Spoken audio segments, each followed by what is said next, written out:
انسان جو اپنے بیٹے کو وصیت کرتا ہے وہ اس کے تجربات کا نچوڑ ہوتی ہے اور کمال محبت کے ساتھ اس کی سراسر بھلائی مقصود ہوتی ہے، اور باپ وہ وصیت اپنے بیٹے کو کرتا ہے۔ اور یہاں وصیت کرنے سے قبل کتنے پیار بھرے انداز میں، یا بنیا، اے میرے پیارے بیٹے، احفظ انی اربعن و اربعن، میں تمہیں 4 چیزیں بیان کرتا ہوں اور 4 چیزیں اس کے ساتھ جڑی ہوئی ہیں، تو یہ 8 چیزیں تم یاد کر لو۔ لا یضرک ما عملت معہن، اگر یہ تیرے عمل کا حصہ بن جائیں تمہیں زندگی میں کبھی نقصان نہیں ہوگا، زندگی میں تم شر سے بچے رہو گے، برائی سے بچے رہو گے، نقصان سے بچے رہو گے، تمہارا باطن تمہارا ظاہر اچھا رہے گا اگر ان 4 چیزوں کو 4 چیزوں کے ساتھ جوڑ کر کے اپنے عمل کا حصہ بنا لو۔ فرمایا ان اغنى الغنى العقل، سب سے بڑا غنا، سب سے بڑی دولت مندی، سب سے بڑی ثروت عقل ہے۔ اگر کسی کو عقل کا رزق دیا گیا ہے تو وہ سب سے بڑا دولت مند ہے۔ اگر اس کے پاس مال و متاع بہت سارے ہیں لیکن بے وقوف ہے تو وہ دولت مندی نہیں ہے۔ وَأَكْبَرُ الْفَقْرِ الْحُمْقُ، اور سب سے بڑا فقر اور سب سے بڑی محتاجی جہالت ہے۔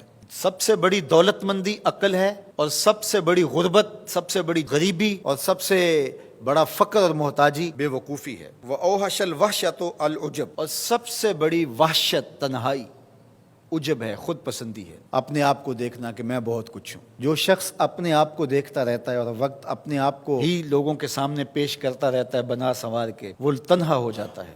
لوگ اس کی ان خوبیوں کا بھی انکار کر دیتے ہیں جو خوبیاں واقعتاً اس کے اندر موجود ہوتی ہیں۔ اگر پاؤ ہے تو اپنے آپ کو سیر نہ بتاؤ، لوگ پاؤ کا بھی انکار کر دیں گے۔ تو جو جس حالت میں ہو وہی حالت لوگوں کے سامنے ہونی چاہیے، بلکہ اس سے اگر کم ہو۔ شیخ سعدی نے ایک بڑی خوبصورت بات لکھی کہ تم برے ہو لوگ تجھے نیک سمجھیں یہ بری بات ہے، لیکن تم نیک ہو اور لوگ تجھے برا سمجھیں تو کوئی فرق نہیں پڑتا، تم اللہ کی نظر میں نیک ہو۔ اس لیے تم اگر سیر ہو اور لوگ تمہیں پاؤ سمجھے تو کوئی فرق نہیں پڑتا، لیکن اگر تم اپنے آپ کو پیش کر رہے ہو تو لوگ تمہاری اس حیثیت کا بھی انکار کر دیں گے جو تمہیں حاصل ہے۔ وَأَكْرَمُ الْحَسَبِ حُسْنُ الْخُلُقِ، سب سے اچھا جو حسب و نسب ہے وہ کیا ہے؟ میں فلاں ہوتا ہوں، میں فلاں ہوتا ہوں، میں فلاں کا بیٹا ہوں، فلاں قبیلے سے میرا تعلق ہے، میرا باپ بڑا امیر کبیر تھا۔ اپنا حسب نامہ اس طرح لوگ پیش کرتے ہیں، مجھے جانتے ہو کہ میں فلاں ابن فلاں ہوں۔ سیدنا علی المرتضیٰ فرماتے ہیں بہترین جو حسب ہے جو آپ پیش کرتے ہیں وہ کیا ہے؟ حسن الخلق، تمہارے اخلاق کیسے ہیں، تمہارا خلق گواہی دے گا کہ تم اچھے خاندان کے چشم و چراغ۔ مشکانست کے خود ببوئت نہ کہ عطار بگوئت۔ فارسی کا ایک مقولہ ہے کہ خوشبو وہ ہوتی ہے جو خود بتائے کہ میں خوشبو ہوں۔ خوشبو بیچنے والا بتاتا پھر ذرا سونگ کے دیکھیے یہ بڑی اچھی خوشبو ہے، ذرا سونگیے، کہا یہ بتانے کی ضرورت نہیں۔ حضرت علی المرتضیٰ فرماتے ہیں تمہارے خلق کی خوشبو سے لوگ سمجھ جائیں گے یہ کون ہے، تمہارے اخلاق اتنے اچھے ہوں کہ لوگ پہچان جائیں تم کون ہے۔ تو بہترین حسب و نسب کیا ہے؟ اپنے بیٹے حضرت امام حسن رضی اللہ تعالیٰ عنہ کو بتا رہے ہیں، مجھے بتائیے امام حسن سے بہتر نسب اور حسب کس کا ہو سکتا ہے؟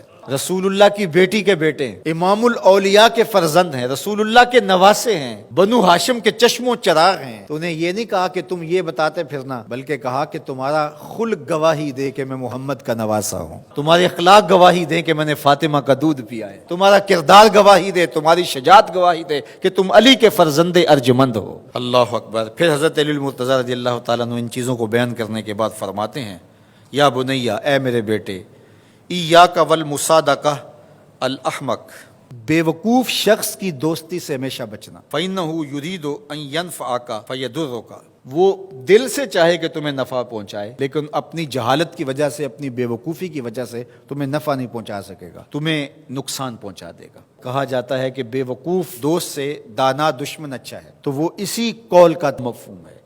آپ نے اپنے بیٹے حسن کو یہ نصیحت کی، یہ نصیحت پلے باندھنے، اور کبھی بھی جاہل اور بے وقوف سے دوستی نہ رکھیں، اس سے رویہ اچھا رکھیں، سلوک اچھا کریں، اس کے لیے خیر کا ذریعہ بنیں۔ آپ یہ مطلب نہیں کہ بے وقوف کو آپ سلام بھی نہ کریں، لیکن دوستی اعتماد آپ اس پہ نہیں کر سکتے۔ وَإِيَّاكَ وَمُصَادِقَةَ الْبَخِيلِ، اور بخیل سے کبھی بھی دوستی نہ لگانا۔ فَإِنَّهُ يَبْعُدُ عَنْكَ أَحْوَجَ مَا تَكُونُ إِلَيْهِ، اس لیے کہ جب تجھے انتہائی ضرورت کا وقت آئے گا تو وہ تجھ سے دور ہٹ جائے گا، اور تو اس پہ توقع لگائے ہوئے ہوگا کہ میرا دوست ہے اور اوکھے ویلے میرے کام آئے گا، لیکن اوکھے ویلے وہ کام نہیں آئے گا۔ تو بخیل سے دوستی کا رب نہیں رکھنا۔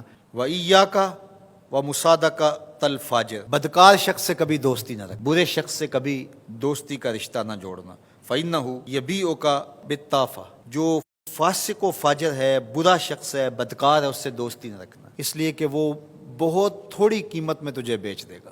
اور آخری بات، وَإِيَّاكَ وَمُصَادَقَةَ الْكَذَّابِ، جھوٹے آدمیوں سے کبھی دوست نہیں رکھنا۔ فَإِنَّهُ كَالسَّرَابِ يُقَرِّبُ عَلَيْكَ الْبَعِيدَ وَيُبْعِدُ عَلَيْكَ الْقَرِيبَ، وہ بعید کو تجھے قریب دکھائے گا، قریب کو تجھے بعید دکھائے گا۔ جو چیز قریب ہوتی ہے، جو سراب ہوتا ہے تو دور سے پانی دکھائی دیتا ہے، لیکن جب قریب جا کے دیکھتے ہیں تو سراب ہوتا ہے، پانی نہیں ہوتا۔